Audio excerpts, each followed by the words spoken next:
întâi vă spune Jimmy Ionescu, alături de colegii din regia tehnică Denisa și Lucian. Astăzi, după cum am anunțat, invitat este domnul Mircea Dăian. Vom discuta despre Transilvania, Elveția, România, despre o nouă asociație, obiectivele și scopul său. Ne referim la o asociație culturală, Liga Transilvania. Mai multe ne va spune invitatul nostru în această seară. Noi am anunțat și prezența fostului baterist al trupei Magic, cei care au trăit savoarea muzicii anilor 70 și aduc aminte că e prima trupă din Mediaș care a apărut pe un disc național la Electrocord.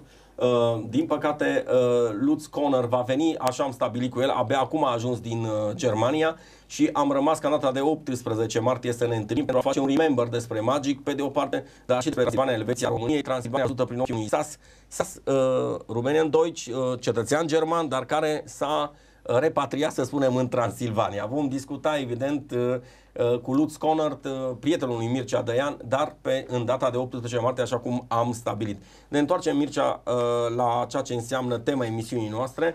Avem promisiunea că undeva în vară sperăm ca și domnul Sabin German să fie prezent în studioul nostru. Să nu uităm că în iulie, dacă nu mă înșel, între iulie, la începutul lunii iulie, va fi întâlnirea sașilor la Mediaș și evident o să discutăm cu Helmut Knall și cu Mircea Otârnău. Am discutat anul trecut despre întâlnirea din Germania, de la Dinkelsburg, dacă nu mă înșeală pe mine memoria. Au fost prezentate filmulețe, fotografii, programul acestor manifestări prin cei doi participanți în mod direct. Ne referim aici și la prezența Muzeului Municipal de Istorie, cu o expoziție inedită despre tradiții săsești, lăzi de zestre și toate celelalte cu referire la meșteșugurile din Valea Târnavelor.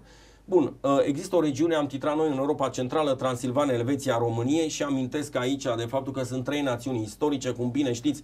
După ultimul recensământ, românii reprezintă din structura acestei provincii 74%, maghiarii 19%, germanii, din păcate, doar 1%, alte naționalități 6%. Să nu uităm că germanii existau după al doilea război mondial, 1 milion erau în Transilvania, dar pe de o parte deportările, pe de altă parte ceea ce a urmat, emigrările din timpul și după mai ales căderea lui Ceaușescu, au dus la acest exod masiv al populației germane, că vorbim de sași, de șvabi, de țipțări, de toți ceilalți, cei landler, cei cu origine austriacă, germană. Vorbim de faptul că cele trei națiuni istorice ajung după datele recensului la 6 milioane 640, aproape 7 milioane de locuitori. Avem o diversitate etnoculturală și lingvistică majoră pe o suprafață de 103 km, 14 râuri, 27 de orașe mari și un caracter distinct, istorie proprie, bogată. Deci, iată doar câteva lucruri din ceea ce înseamnă Transilvania, Elveția, României. Un program promovat de Asociația Culturală pe care o reprezintă, am înțeles, asociația care va avea și o ramură politică și evident aici vorbim de faptul că se dorește descentralizarea se vorbește de acest concept, Mircea Dăian, foarte mult de către politicienii de la București, din păcate neaplicat încă această descentralizare, ca și regionalizarea. Se cere o regionalizare istorică distinctă, pe de o parte. Vom vedea însă faptul că în mare parte Transilvania a fost victima centralizării și a promisiunilor îndeplinite, promisiuni de la București. Am văzut și astăzi guvernul Ponta 3 într-un salvat de coabitarea cu Băsescu, cu președintele României, programul de guvernare impus de către UDMR era chiar această construcție autostrăzii Transilvania, măcar până la Târgu Mureș. Ne referim la faptul că există o porțiune, da, dar cea de la Gilău, zona aceea spre ceea ce înseamnă Borș, încă nu este terminată și să nu uităm, deci 400 de kilometri de autostradă în 24 de ani, ceea ce reprezintă evident un eșec calificat, aș putea spune. Mă reîntorc, Mircea, după acest preambul despre Transilvania, la ce înseamnă asociația voastră. Am început cu imn al sașilor, să spunem. Tu ești legat de comunitatea săsească, ca și Lutz Conner, să discutăm toate aceste lucruri. Așa este, bună seara, vă mulțumesc încă o dată pentru invitație. Era ceva un mod firesc de a ne apuca să discutăm despre aceste probleme. Aceste probleme datează încă mai de mult, să discutăm mai pe concret așa, imediat după anii 90, deja se punea problema descentralizării. Multă lume nu vroiau și multă lume nu erau pregătiți să accepte așa ceva, pentru că asta însemna fiecare gospodărie, fiecare ogradă să-și administreze propriu și singur gospodăria. Să nu depindă de un centru, cum ar fi București sau capitala de județ. Câți bani ai produs, ce ai produs, atâta cheltuiești. Da. Acum, momentan, funcționează exact invers. Ne putem uita pe niște statistici, fiecare județ colectează și dă bani la București. Da? Cazul Sibiului, de exemplu, la 100 de lei dați la București, primește înapoi 54 de lei. Deci mai puțin de jumătate. De jumătate, da. Da. Iată, acum aș vrea să vorbim despre această asociație și o să ne întoarcem după aceea și la obiectivele economice, culturale. Ce înseamnă Liga Transilvania Democrată, să înțeleg? Da, deci noi ne-am gândit, fiecare regiune are o identitate. La fel cum au și dobrăgenii, și oltenii, și moldovenii, la fel au și ardelenii. Bănățenii, bucovinenii. Această identitate s-a observat în ultima perioadă se degradează, se duce spre pierzanie. Asta nu este bine. Într-o comunitate nu are voie să se piardă identitatea. Eu știu din experiență, în Germania, de exemplu, și nu numai în Germania, în toate țările din Europa de Vest, civilizate, mizează și pun preț și bază mare, foarte mare pe aceste identități. Să nu se piardă. Da. Exact. Sunt și programe de la piața comună care sprijină așa ceva. Și atunci ne-am gândit, acum este momentul, trebuie să facem ceva. Am fost 3 națiuni mari, mai suntem și încă în continuare 3 națiuni mari. Din păcate, pe Saș i-am pierdut. Cea mai mare pierdere a României de a nu știu câte sute de ani, dacă se poate spune așa. Exact. Acum noi vrem să facem să nu pierdem și pe cealaltă națiune, care sunt maghiarii. Deci este un avantaj foarte mare pentru noi, pentru ardeleni. Sigur, să fim împreună români, maghiari, securi germanii și care sași. au rămas. Da, exact. Corect. Acum încercăm să reînviem aceste tradiții ale sașilor, ale românilor, ale maghiarilor, care în ultima perioadă nu s-au mai ținut, nu au mai fost finanțate, nu s-au mai putut finanța de la București din lipsă de bani, din lipsă de interese. Este vorba de programe culturale. Avem și aici chiar Siebenbürgen, dacă putem vorbi de cele 7 cetăți, dacă ne gândim la vechea stemă a Transilvaniei, cea dată de către sași. Să amintim că prima mențiune, așa cum o amintea și Sabin German, a unui sas a fost în 1090, deci cel care a venit și a venit din ceea ce înseamnă Saxonia-Anhalt, pe de o parte. După 1250-1300 deja putem vorbi de comunități săsești puternice, să ne gândim aici la Bistrița, Hermannstadt, Sibiu, Mediaș, Brașov, Kronstadtul, Brașov, corect, Șesburg, Sighișoara, dacă dăm doar câteva dintre... Și dacă să ne gândim și la zona cetăților săsești fortificate, Stolzburg, Slimnicul de astăzi.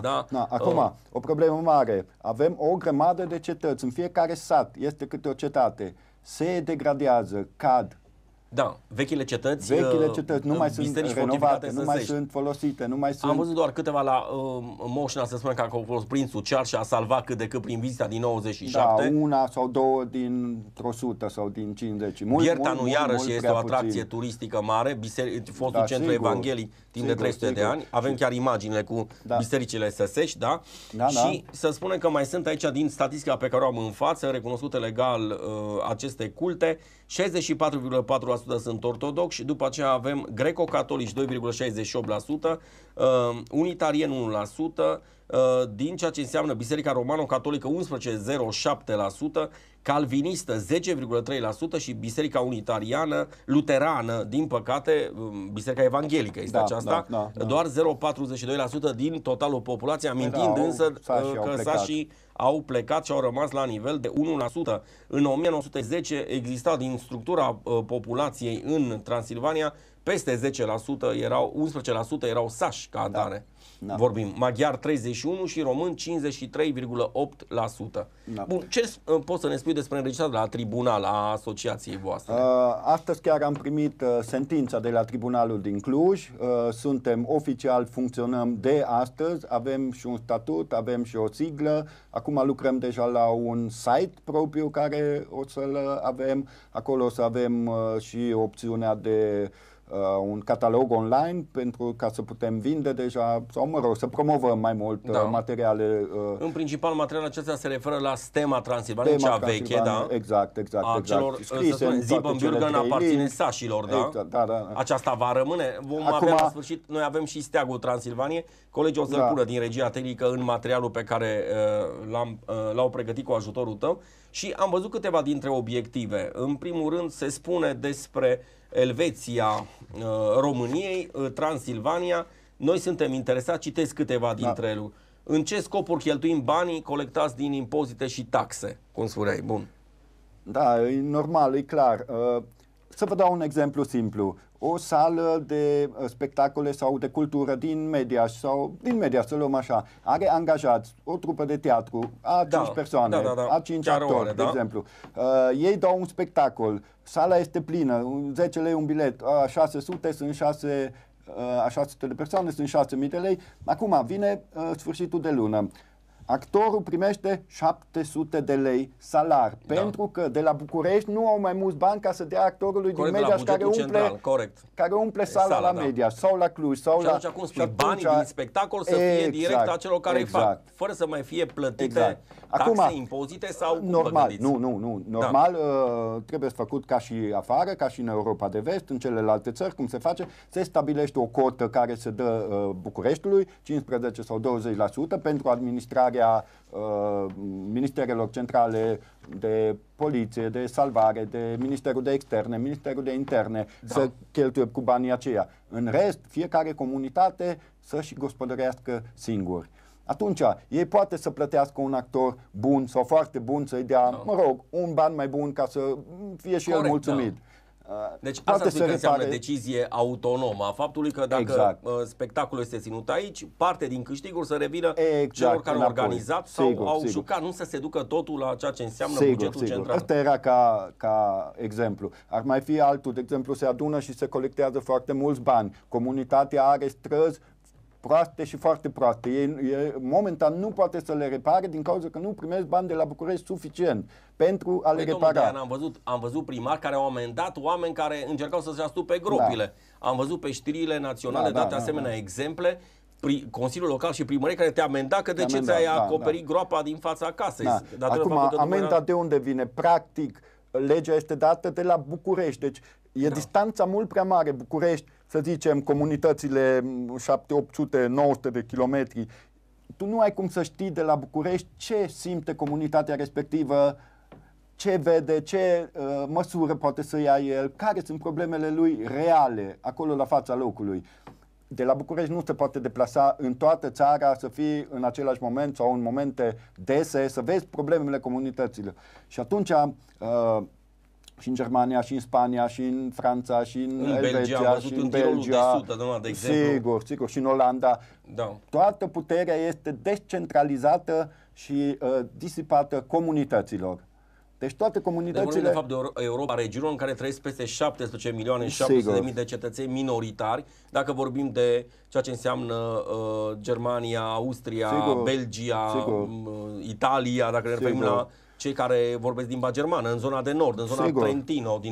Deci 17.700.000 de cetățeni minoritari trăiesc în Uniunea Europeană în acest moment, dar trăiesc în condițiile unei forme specifice de autonomie, lucru cerut de fapt și de Liga Transilvania Democrată, în sensul ca minoritățile să aibă această formă specifică, sau regiunea în sine. Regiunea în sine, exact. Acum, se pune mult accent, deci motoul comunității europene este unitate prin diversitate, exact. Cu cât ai mai multe unități și mai multe identități pe care le păstrezi și nu le pierzi, cu atât devii mai puternic. Asta este tezaurul, de fapt, al României, care nu este înțeles. De faptul că există o multiculturalitate aici, o diversitate de culturi, culte și toate celelalte, de tradiții, și în loc să fie puse în valoare să atragă turiștii, la noi imediat apare excesul naționalist. Dom'le, ce vor să facă ăștia cu autonomie? Ne ia Transilvania, și atunci, noi pierdem bani, noi pierdem turiști, noi pierdem, nu se mai renovează, nu mai e interes, pierdem populație, că dacă lumea nu se simte bine, pleacă. Corect. Altceva pierdem nu are ce face. Istorice, exact. Cetățile să se dărâmă, cad. Una este să întreții ceva și una este să o repari. La reparat cheltuiești mult mai mult decât la întreținut. Și atunci nu are rost să aștepți să se dărâme ceva și te puși după aceea ca să repari, costă foarte mult. Așa cu întreținutul ești mai ieftin. Plus deci că Liga... și câștigi. Da, deci Liga cere în definitiv autonomie ca atare, în principal, o autonomie economică. Da, deci noi am început pe partea culturală, statutul nostru și rolul nostru este să descoperim, să identificăm și să promovăm identitatea de transilvanian.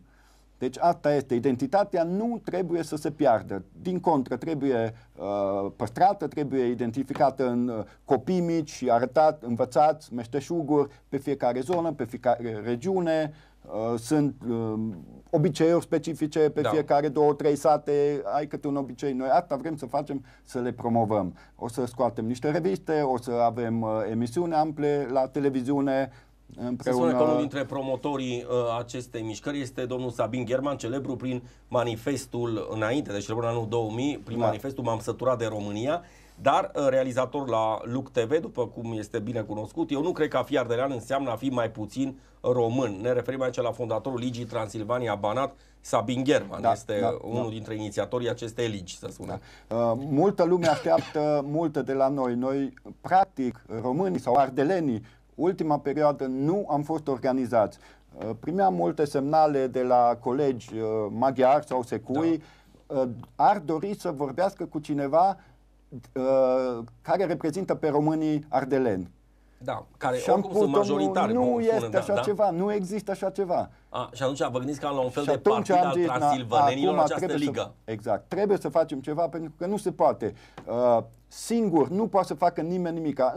În Ardeal, în Transilvania, sunt mai multe națiuni. Toate națiunile formează identitatea sau au identitatea de ardelean.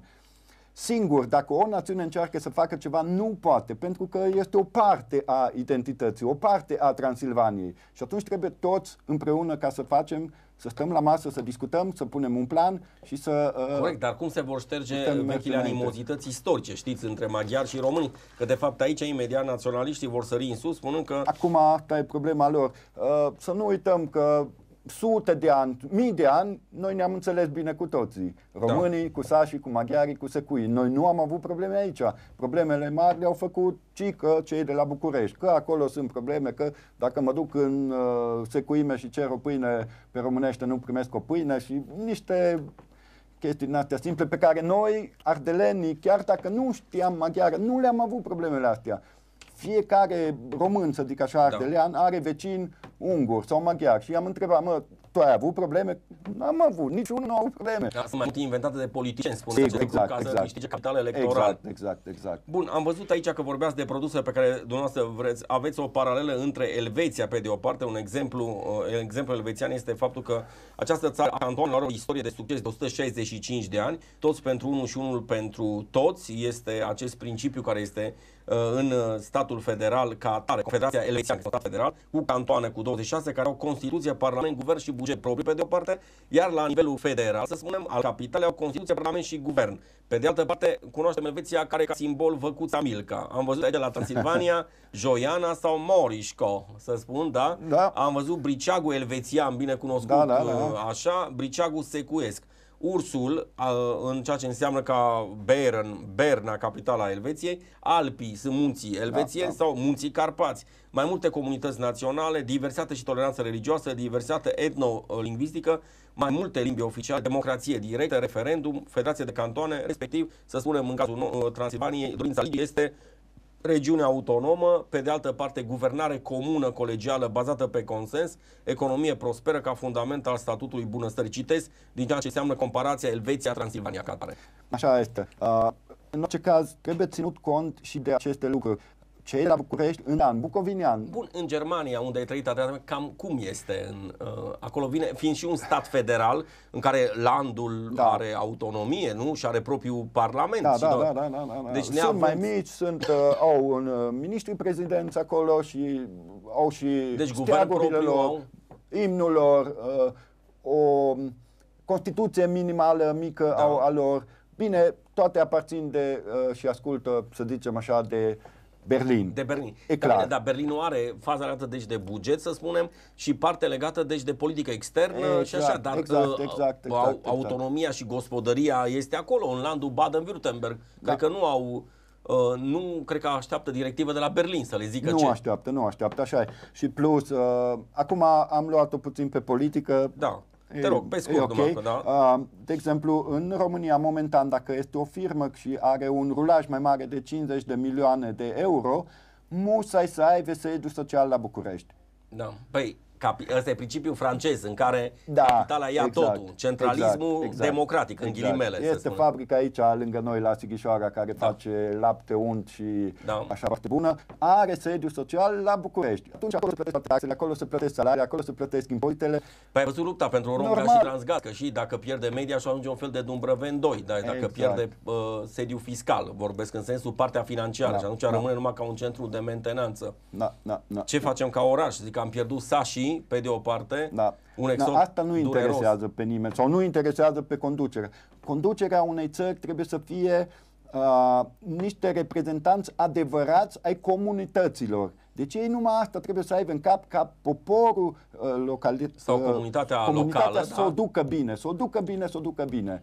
Deci ei, practic, cât sunt? 300, 400, 500, 588, cât sunt? Mulți suntem parlamentari, sunt mai mult ca în Statele Unite, corect, să spunem. Da. Eu zic, numărul nu contează. Ei trebuie să știe că, cel puțin așa în străinătate, ei se jertfesc pentru chestia asta. El știe cât are mandat, 4 ani sau 8 ani, atunci el îi axat acolo. Nu are sâmbătă, are concediu, într-adevăr, se delectează, asta e în Europa Occidentală, unde avem tradiție democratică. În România, cei mai mulți se gândesc la interesul propriu, la buzunarul propriu dintre politicieni, că n-am prea văzut. Acolo e o problemă mare. Păi, problema mai mare, cred că vine și din decalajul istoric care ne separă pe noi față de Europa Occidentală. Mă refer la faptul că Anglia are democrație parlamentară de la 1600, Franța, Revoluție care a modernizat totul, 1789 și noi vorbim de 1989, suntem cu 200 de ani numai istoric să nu uităm că noi, practic, din Transilvania până în 1918, noi aparțineam de Austro-Ungaria, și de Imperiul Habsburgic. Exact. Transilvania ca principat având o formă de autonomie în cele câteva sute de ani. Sigur, noi am fost și circa 100 de ani, cred că și stat independent. Da, dar acum o vedeți, mai are Nu mai. Că avem resurse, este exact cazul Ucrainei, unde vedem că resursele și partea bogată este în zona de est rusofonă, iar Kievul, chiar cu varianta pro-occidentală sau cumva, nu are suport economic. Acum și Transilvania ca autonomie, să mergem și mai sus. Varianta făcută de unii înainte de 1918, de stat separat sau altcumva. Ea a avut autonomie, dar în cadrul regatului maghiar sau în cadrul în ceea ce înseamnă Imperiul Habsburgic? Bun, în cadrul întregului Imperiu Habsburgic, toate regiunile erau autonome. Da, până la urmă acum, ați văzut că noi avem, nu mai avem Națiunilor până la urmă s-a prăbușit în 1918. Bun, din cauza războiului trebuiau... Au fost trasate alte granițe, am văzut, se împlinește 100 de ani imediat de la ceea ce înseamnă România Mare, vom vedea. Evident că maghiarii sunt supărați, ei Trianon nu-l sărbătoresc, îl comemorează, românii sărbătoresc România Mare, acolo, bine, hărțile istorice au fost trasate de marile puteri, dar și de ce parte a baricadei a fost. Asta este istoria. Mă refer la pilonul autonomiei înainte de la momentul de publicitate, Parlament și Guvern Regional, dorința, să spunem, a Ligii Transilvania, folosirea liberă a simbolurilor. Și ne referim aici că e o întreagă bătălie cu steagul secuilor. Cum comentați aceste lucruri? Că am văzut că în programul acesta de alianță Ponta, mai cu o jumătate de gură, primul ministru al României, accepta că, hai domne, cu folosirea steagului. Păi dacă s-ar folosi în fiecare regiune, am văzut Gorj are propriul steag, Dolj și alte județul Olt are propriul steag. Toate comunitățile au steagul lor. Deci acolo sunt recunoscute. Să vă dau chiar și un exemplu scurt. Este o comunitate lângă Bremen, în nord, da? În nordul Germaniei. În nordul Germaniei, da. Este acolo o localitate, un orășel și 4 sau 5 sate. Acolo sunt catolici ăștia. De jur împrejur tot nordul Germaniei sunt evangheliști acolo. Da. Acum, evangheliștii jumătatea Germaniei au mai puține... Evangeliști parcă sunt din Noul Testament. Deci Biserica Evanghelică de confesiune augustană, să spunem. Da. Deci evanghelicire. Așa, ăștia au mult mai puține sărbători creștine. În schimb, catolici au mai multe. Când au catolicii sărbători, comunitatea respectivă a orașului cu cele 3-4 sate au și ei închis tot acolo, au sărbătoare. Bremen? Cei din Bremen? Visselhövede. Da. Se cheamă localitatea. Sunt vreo 15.000 de locuitori acolo și vreo 3-4 sate. Da. Visselhövede. Da. E lângă Bremen acolo. Am înțeles. Deci comunitatea e respectată de landul Bremen, fiind o comunitate catolică, nu separată de exact, protestanți. Exact, am înțeles. exact. Ei își plătesc cotele ca și când ar abține de landul Bremen, da. dar pe motivul ăsta că e o comunitate deosebită, distinctă, față de el, exact, li s-au acordat beneficiul ăsta să poată să sărbătorească și ei cu cei din Bayern, adică cu catolicii, la rând sărbătorile. În Germania, catolicii sunt mai frecvenți în Bayern, în Bavaria. În sud. Acolo și CDU este la putere, nu? CSU, da. Asta înseamnă Uniunea Social Creștină. Da. Deci nu CDU, Uniunea Creștin-Democrată. Uniunea Creștin. Uniunea Creștin, da, sunt aliații lui Angela Merkel. Sunt împreună. Sunt împreună. Da. Aveau un celebru ministru, dacă nu mă înșel, în anii 70, Iosef, îmi scapă acum, un celebru politician german era. Știu că avea o mare putere de influență asupra cancelarului din acea vreme, Helmut Schmidt și a celorlalți, a lui Kohl și... Bun, mă reîntorc acum, iată, la faptul că sunt și alte regiuni care au parlament și guvern regional, doresc folosirea liberă a simbolului, așa cum am discutat, cum s-a dat cazul din nordul Germaniei, autonomie fiscală, asta e dorința majoră, da? Deci banii să fie aici. Ce facem? E normal așa. Nu poți cui ar conveni să vină cineva să-i spună tu dă-mi mie pormoneul tău că eu am de grijă de banii tăi. Eu îți plătesc ție chiria, îți plătesc ție curentul, îți plătesc ție cursul de not la fată, dar nu două, numai unul, ăla de călărie. Nu ți-l mai plătesc că încep să fac... Deci nu merge. Nu merge să dăm portofelul că sigur. Te rezolv eu. Portofelul trebuie să rămână la... Cine-i posesorul? Cine-i posesorul? Și atunci se spune în această autonomie fiscală, se plătește o cotă statului, să spunem, dar restul, cea mai mare parte, rămâne la nivelul autorității locale. Exact. Bun, mergem. Administrație publică autonomă și multilingvă. Aici e o eroare, se referă la faptul că se pot vorbi mai multe limbi în ceea ce înseamnă administrația respectivă. Ce înseamnă această administrație publică autonomă? În viziunea dumneavoastră.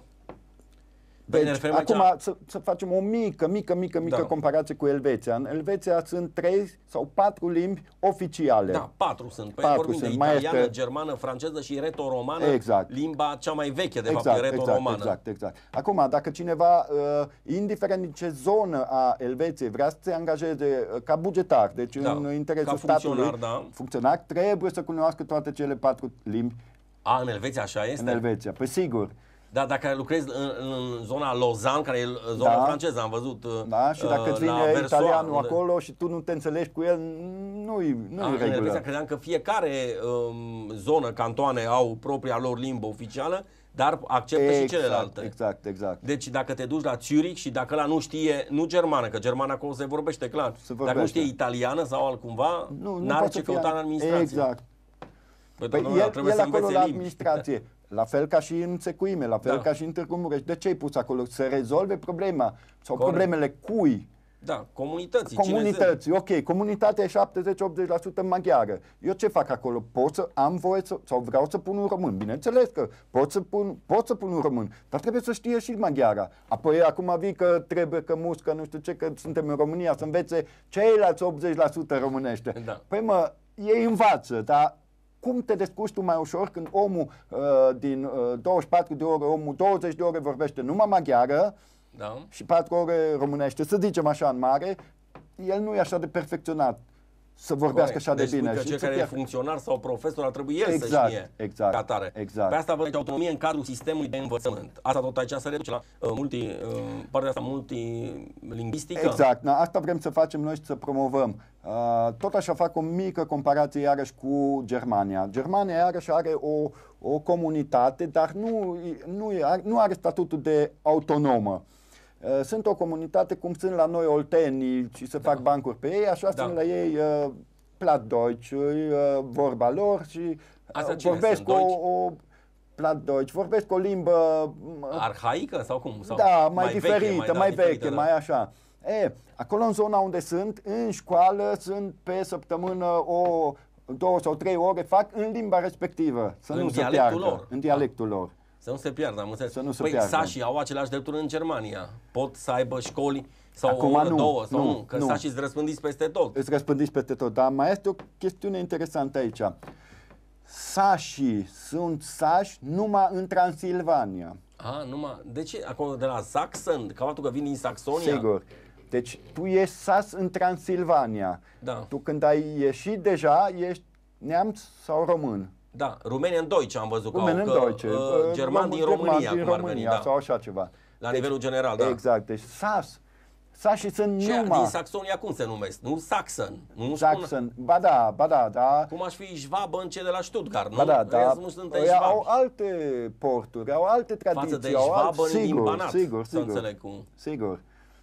Deci, deși au același nume, totuși tradițiile și sunt diferite. Exact. Bun, și aia din Saxonia, nu se consideră și ei sași? Nu. Nu. Nu, spun că noi suntem locuitori din Saxonia. Da. N-avem nicio legătură cu că saș, de fapt de acolo, de la Saxon, nu? De la Saxon. Acum, ei nu vin numai de acolo. Ei erau altfel împărțite, atunci era și o regiune din Franța actuală și prin Belgia actuală. Multe nume sunt și franțuzești și belgiene. Din Flandra, am înțeles, zona Piața Flandrei. Rouen, sigur. Da. Rouen nume... Bine, trebuie să luăm momentul de publicitate. După 4 minute de publicitate ne vom întoarce cu domnul Mircea Dăian și cu Liga Transilvania, vorbind de o regiune în Europa Centrală, Transilvania, Elveția, României, și despre proiectele pe care Liga Transilvania le are față proiectele și obiectivele pe care le are, plecând ca ceea ce înseamnă asociație culturală și după aceea având, evident, dorind să aibă și o ramură politică, acea Ligă Transilvaneană fiind un partid al ardelenilor. Asta ar fi dorința dumneavoastră. Să spunem, printre lideri se numără binecunoscutul Sabin German, fondatorul Ligii Transilvania Banat. De asemenea, avem aici pe Tudor Sălăgean, binecunoscutul director de la Muzeul de Istorie de la Cluj, mare istoric al francmasoneriei transilvanene, și alți fruntași. La Mediaș vorbim de dumneavoastră, de Lutz Conner și Willy Schuster, să înțeleg. Sau Willy Schuster e numai pe varianta cu Alma, Moșna? Sau? Deci, Willy Schuster l-am abordat, am discutat mult și cu el. El, în primul rând, e clar, nu că trebuie să recunoască, dar știe toată lumea că e ardelean, e transilvanean, se trage, e țăran, părinții... Și țăranii pot salva România, părinții sunt mama maghiară, tata sas, deci clar, 100%, 100% ardelean, deci e clar. Noi l-am abordat mai mult așa în discuții pe tema agriculturii. Ce poate să facă, ce se poate face aici în Transilvania în caz că ar fi nevoie de așa o persoană bună, și pe direcția asta vrem să colaborăm cu Willy. O să discutăm mai departe și despre acuzația de iredentism, că am văzut lui Sabin German pe de o parte după manifestul Îmi place Transilvania și a semnat Sabin German o mulțime pe forumuri, l-au acuzat imediat că dorește separarea Transilvaniei. El afirmă, de fapt, că a fi ardelean, citez din ceea ce înseamnă editor, nu cred că a fi ardelean înseamnă a fi mai puțin român, dicții Sabin German. Bun, eu sper să-l avem atunci când va fi sărbătoarea sașilor, să-l avem invitat în studio și să discutăm mai clar de această Europa a regiunilor și despre ce înseamnă Transilvania, Elveția, România. Dar până atunci, publicitate.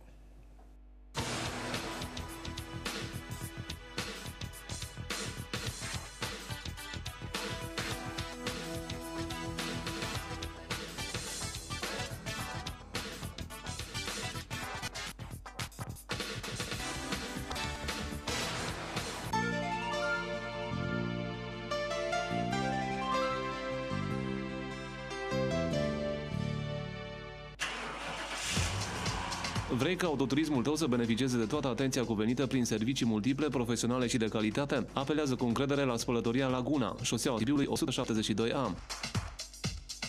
Servicii de spălat interior și exterior, motor, jante, ceruire, curățarea tapițeriei și a covoarelor.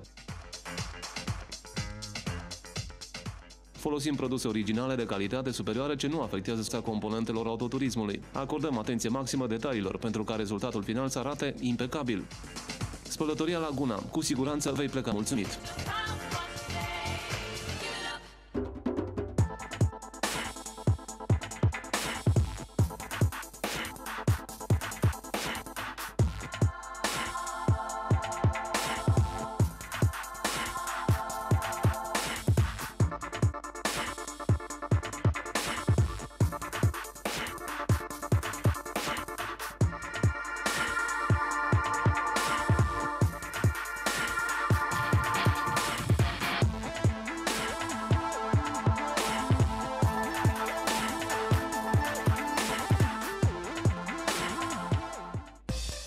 Expert Broker Asigurări Mediaș puteți încheia în condiții avantajoase cu reduceri de până la 25% următoarele asigurări: RCA Casco pentru autovehicule, asigurare obligatorie a locuințelor, clădiri și bunuri, pensie și sănătate, risc financiar, consultanță și regularizare daune.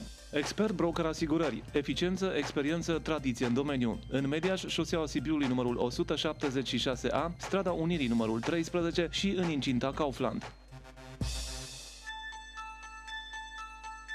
Autoturismul dumneavoastră e întotdeauna pe mâini bune. Bazați-vă pe asta la AutoCheck Center Arodent Mediaș, locul unde puteți beneficia de următoarele servicii: inspecții periodice de întreținere, reparații, motor, transmisie, frână, direcție, suspensie, electricitate, diagnoză, sisteme de injecție, climă, tobe de eșapament. La AutoCheck Center Arodent Mediaș aveți posibilitatea încheierii poliței RCA și altor tipuri de asigurări prin intermediul Global Assistance Broker de asigurare.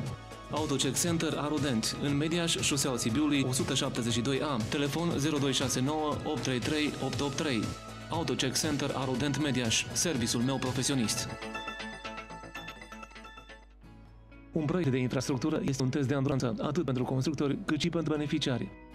Am prevăzut pentru Mediaș, Agnita și Dumbrăveni 3 stații de tratare a apă, 3 stații de depurare. Am modernizat 160 de km de rețea de apă și canalizare. Am achiziționat sisteme, echipamente și tehnologii de ultimă generație. Extinderea și reabilitarea sistemelor de apă și apă uzată în regiunile Mediaș, Agnita și Dumbrăveni este un proiect pentru comunitate, un proiect pentru viitor. Proiect cofinanțat din Fondul de Coeziune al Uniunii Europene.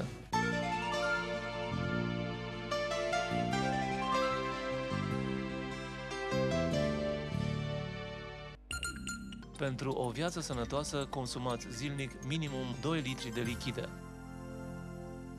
Nova TV, pe frecvența 695,25 MHz. Nova TV poate fi vizionată și în municipiul Sibiu, orașele Copșa Mică, Săliște, precum și în 62 de localități rurale din județele Alba, Mureș și Sibiu.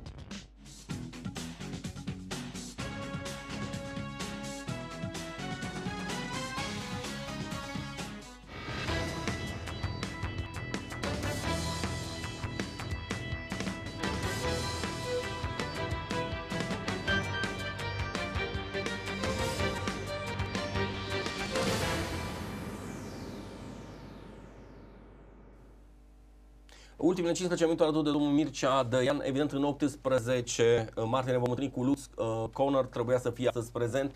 A ajuns doar acum din Germania și am amânat emisiunea cu domnia sa, așa cum am spus, pentru data de 18. Mircea Dăian trebuia să fie în tandem cu Lutz Conner. Ne vom reîntâlni în 18 martie, vom vorbi și de Magic.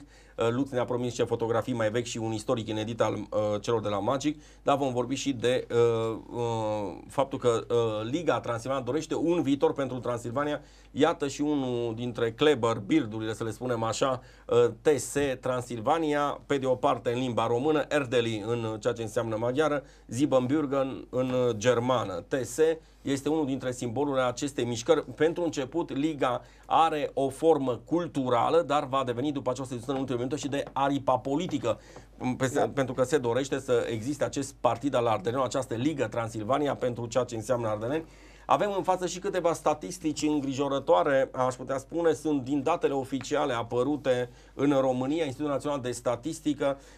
Domnul Mircea Dăian ne-a prezentat acest lucru, harta județelor, și evident o să mai rog după aceea pe colegi să mai pună imaginile în sine, pentru că vom vorbi nu numai de România istorică, cu regiunile istorice, pentru că Liga militează pentru o regionalizare istorică în care să avem Moldova, Muntenia, Oltenia, Banat, Dobrogea, Transilvania, Ținutul Secuiesc, Bucovina și Parțium, văd o parte din ceea ce înseamnă vestul Transilvaniei.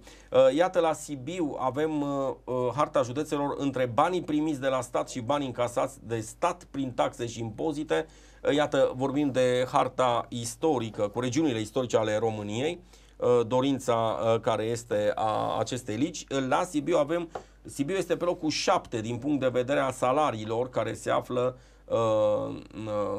în medie pe țară. București cu 2248 de roni este nivelul la sfârșitul anului 2012, Ilfov locul 2951 roni, Gorjul 1728, Argeș 1622, este marele producător acolo, Dacia Renault, Timișul 1608, Prahova cu cele mai multe orașe din România 1571 și Sibiul pe locul 7 1550, depășind Clujul 1542. Pe de altă parte, Clujul dă la stat, deci încasează din 100% 44%. Sibiu încasează 57%, deci dă 100% și primește înapoi 57%. Vaslui încasează 158% de la statul român, Maramureș 104%, Cara-Severin 118%, dă numai județele sărace, Mehedinți 114%. Și iată, avem alte, aici apare Clujul cel mai văduvit și Brașovul și Prahova, Ilfovul 15,9% încasează, repet, din diferența pe care o notam. Prahova 47,7%, Brașovul 46,6%. Avem această hartă în care sunt adevărate județe care subzistă, sunt județele sărace, care sunt sprijinite din banii celorlalte județe. Avem de fapt o Românie, Mircea Dăian, cu două viteze sau trei viteze, în care avem zone dezvoltate, cum este București, zona de vest ca atare, și alte județe, dau aici cazul celor mai sărace, Mehedinți, Olt, Teleorman, Călăraș, Ilfov, Dâmbovița, Tulcea, Vrancea, Vaslui, Botoșani, iată doar câteva dintre județele sărace, dacă ne referim la ceea ce înseamnă alocațiile bugetare de la bugetul central. Bun, ne întoarcem la discuția aceasta a faptului că doriți un Ardeal al ardelenilor. Acum, toată lumea știe că trebuie făcut ceva, este clar. Noi nu cerem ceva numai pentru noi, pentru ardeleni sau pentru regiunea istorică Transilvania. La fel trebuie să fie și Bucovina, la fel trebuie să fie și Banatul, la fel trebuie să fie și Moldova, Oltenia, Dobrogea, toate regiunile istorice trebuie să funcționeze, autonome.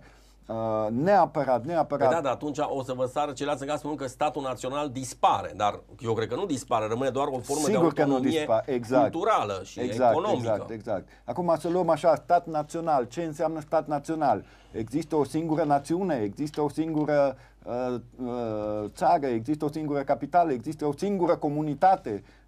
Nu. Sunt mai multe comunități, sunt mai multe capitale de regiune, de județe, de... și așa mai departe. Am înțeles. Bun, deci militați pentru, să spunem, o Românie federală, o Transilvania europeană, vreți o autonomie după principiul european al regiunilor, cum sunt, am văzut câteva exemple aceea în Tirolul de Sud. Exact. Da, pe de o parte... Sunt și în Franța, fiecare regiune e autonomă, are capitala lui, are imnul lui, are steagul lui, parlamentul lui. Era o mare problemă chiar pe timpul lui Franco, în Spania lumea o ducea rău, emigrau inclusiv în România din Spania. Atunci că se considera prigonist politic, comuniști. Prigonist politic, ok, interes politic, e ok, dar o duceau rău, oricum, și economic și... Da, și după aceea Spania a devenit o... Exact, acum de ce au putut deveni așa? A venit regele Juan Carlos și a spus, măi, noi avem 2-3 regiuni care militează puternic că vor să fie autonome. Catalunia este una dintre ele. Una dintre ele. Da. Nu am să le dau lor autonomie, spunea regele Juan Carlos, am să le dau tuturor regiunilor istorice. Deci numai Cataluniei sau țării Bascilor. Sigur. Și atunci de acolo a pornit. Imediat s-au format regiunile istorice, s-au regrupat, fiecare cu capitala lui, fiecare cu identitatea, cu mândria lui, cu steagul lui, și a început concurența. Care produce cel mai mult, care are PIB-ul cel mai mare, care face cea mai dar vizitată. Țara a rămas Spania ca atare. Spania este, bineînțeles. Deci Spania a rămas ca și concept. Bineînțeles că a rămas. Bineînțeles. Și atunci, într-un prag de destrămare al Spaniei lui Franco, a devenit o națiune foarte puternică. A regiunilor, Spania, corect. A regiunilor. Și s-a relansat economic. Sigur. Bun, atunci principiul acesta al Transilvaniei, Elveția Estului, este acest lucru. Faptul că fiecare regiune să aibă autonomia ei și să fie în concurență cu celelalte, spre binele, să spunem, conceptului comun, România. Exact. Și aici vorbim, ați văzut discuțiile în legătură cu ținutul secuiesc, am văzut aici un punct de vedere, ramura economică principală a ținutului secuiesc este potențialul turistic, altceva nu au economic ce din ținutul secuiesc. Exploatat la maxim atunci. Da, prin ce? Multiculturalitatea aceasta, prin și tradiții? Aia, și prin natură, și prin hoteluri, și prin iarna pârtii de schi, trambuline, de exemplu. Multe se pot face. Dar acum, Cum se poate promova ținutul secuiesc puternic în America, Japonia, Anglia, Canada? Când tu nu ai un aeroport, cum vin ăia? Unde aterizează? O să rog regia o imagine spre ceea ce înseamnă Mircea, deci unde aterizează, la Brașov, dacă la se Brașov, construiește... bun, de la Brașov cum ajunge el până acolo? Cum îi drumul? Ai autostradă, faci 6 ore până acolo, ești rupt ca turist. Da, ca turist, corect. Tu, ca turist vii să te relaxezi. Nu să fii super Nu obosit. să fii, exact. Iată, văd aici, practica banilor locali sau a cambilor folosite în mai multe zone din Europa ar putea fi aplicate și în ținutul secuiesc sau în Parțium, este cel puțin varianta aceasta maghiară, ceea ce a rezultat numai în consolidarea patriotismului local, dar și întărirea solidarității regionale, ce ar asigura un instrument de plată cu care să poată fi acționate produsele și serviciile locale și cele de interes local, care aduce un beneficiu comunității. Da. Am văzut un instrument, aceasta cu cambile și banii locali, ca atare, propunere venită. Te rog, mai avem doar câteva minute, 7 minute și de am vrea exemplu, să la noi pe plan local, chiar am discutat zilele trecute cu cineva de la Forumul German, de aici din Mediaș, cu doamna Stanislav, și am zis, uitați, am explicat puțin despre Liga Transilvania Democrată, cine suntem, ce vrem să facem și așa, și am întrebat dacă avem sau dacă există o trupă de dansuri săsești în Mediaș. Mediaș, care e Mediaș. Am avut și o dietă a mea și nu. Păi sunt foști elevi, adică elevii de la ROP, care sunt români, 99% români, nu contează. Găsit un profesor să poată să învețe, facem și atunci am pus ceva la punct acolo, la cale. Noi vrem să prezentăm atunci împreună cu dânsi, împreună cu ajutorul celor de la primărie, prin Direcția Cultură și de Cultură, Sport, să prezentăm o trupă de dansuri la întrunirea sașilor în iulie, când o să fie. Iulie, am înțeles. Iulie, la 3-4 iulie. 3-4 iulie, Până atunci vrem să facem așa ceva aici. Și tot așa, în fiecare localitate, în Târgu Mureș, în fiecare comunitate, deja noi începem să ne... am înțeles, să vă organizați. Plec de aici că vorbim de ceea ce vă ocupați noastră, de atributul cultural, pe de o parte, și faptul că se va cere după aceea autonomie administrativ-financiară, lucru susținut activ de către scriitorul, publicistul și jurnalistul clujan Sabin German, unul dintre liderii care va fi pe varianta politică. După aceea, după ce se va coagula această asociație culturală, veți merge pe varianta politică, să înțeleg. Sau nu vă ocupați dumneavoastră în mod clar. De acest lucru se ocupă Sabin German. Sabin German cu echipa lui, cu echipa dânsului, are multă experiență, sunt niște oameni foarte capabili care poate să facă ceva nu numai în Transilvania, ci în toată România. Deci, după modelul, a spus cum era cu Spania, cu regele Juan Carlos, o Spania regiunilor, deci dăm autonomie nu numai Cataluniei, dăm tuturor, deci nu numai ținutul secuiesc. Dom'le, toată lumea, așa trebuie pe regiuni istorice. Exact. Tu nu ai cum să desparți o regiune cu o identitate și cu o comunitate, să o desparți în două sau mai rău în trei. Atunci ai nenorocit. Acolo ai un focar de nemulțumiri tot timpul. Corect, și de tensiuni. Care pot fi interetnice, etc. Să spune că motivul principal al Ligii Transilvania este nedreptatea care s-a făcut Transilvaniei și Banatului, că sunt mai dezvoltate din punct de vedere economic decât celelalte provincii ale României și de faptul că cauza a fost, de fapt, ne spune Sabin German, în regimul comunist. Că s-a procedat exact la fel cu acela daos social a regimului Ceaușescu, numit omogenizarea populației, în care oameni născuți din Transilvania erau strămutați în ceea ce înseamnă Moldova, Oltenia și în alte regiuni mai sărace, iar cei din Moldova și Oltenia erau aduși în Ardeal. Este o principală acuză, am văzut, a lui Sabin German, care a publicat în Monitorul de Cluj celebru pamflet, ne aducem aminte de anii 2000, M-am săturat de România, articol care a provat un scandal național în presă, ții minte cum a fost atacat Sabin German, și în viața politică românească, fiind acuzat Sabin German de iredentism, de faptul că dorește, să-i spunem, ruperea României. Am văzut cum au reacționat cei de la București. Între timp, el a ajuns un vector de imagine la LUC TV și mai ales la faptul că se bate pentru ceea ce înseamnă spiritul transilvan. Bun, un punct de vedere în încheiere, următorii pași pe care îi faci, Mircea Dăian, am înțeles pregătirea a ceea ce înseamnă sărbătoarea sașilor.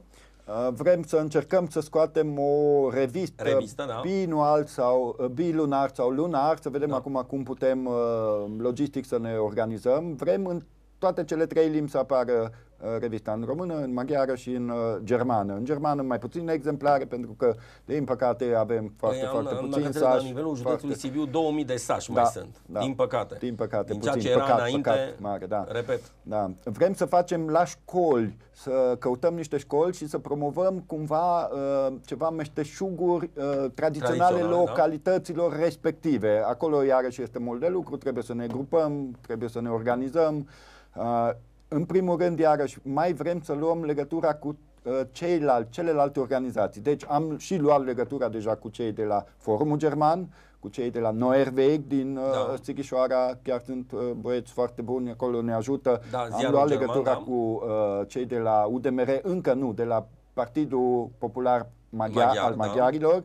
Am luat, avem sprijinul, e clar, trebuie să colaborăm împreună, sunt și ei conștienți. Așa și voi ați fi componenta românească, să spunem, Liga Transilvania, ca Transilvania Democrată, să înțeleg. Acum aici poate să intre și celelalte nații, nu e nicio problemă, nu numai români, nu numai. Dar noi încercăm să ne organizăm, noi să avem cuvântul, reprezentanții Forumul Democrat reprezintă și el, nu? Și cu ei aveți legătura. Și, sigur.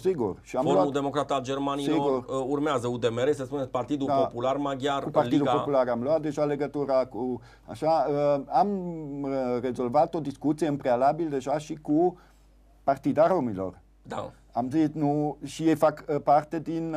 E o etnie, da, e o etnie, au și ei identitatea, pentru că romii din Transilvania sunt altfel față de romii din Oltenia sau din, Moldova sau din Oltenia. Au și ei identitatea lor și ei spun că sunt ardeleni, au dansul la lor specific, au portul lor, au... Și acum ceva interesant, chiar discutam cu cineva, nu știu, ca să par eu așa mai, nu știu cum, mai diferit, i-am întrebat pe reprezentantul lor pe zona noastră, limba voastră se poate învăța în școală? Da. Romanes, păi în școlile... Nu, zice, momentan aici în zonă nu avem. Păi nu au cadre calificate, că în alte zone se mai fac romanii, în zona de sud. Înseamnă că asta e o problemă a lor, care nu o rezolvă nimeni. Da. Ei se plâng și atunci încercăm pe bază, pe direcția culturală, exact, să putem să le rezolvăm. Bun, rămâne să ne întâlnim în 18 martie alături de Lutz Konert, să discutăm și de Magii, dar să discutăm și de ce viitor, faptul că vreți un viitor în Transilvania, despre acest viitor al ligii, repet, care are doar o componentă culturală în acest moment. Mircea Dăian se ocupă de acest lucru, vom vedea ce se va întâmpla până în vară și cu componenta politică. Să rog regia să punem în final imnul Transilvaniei.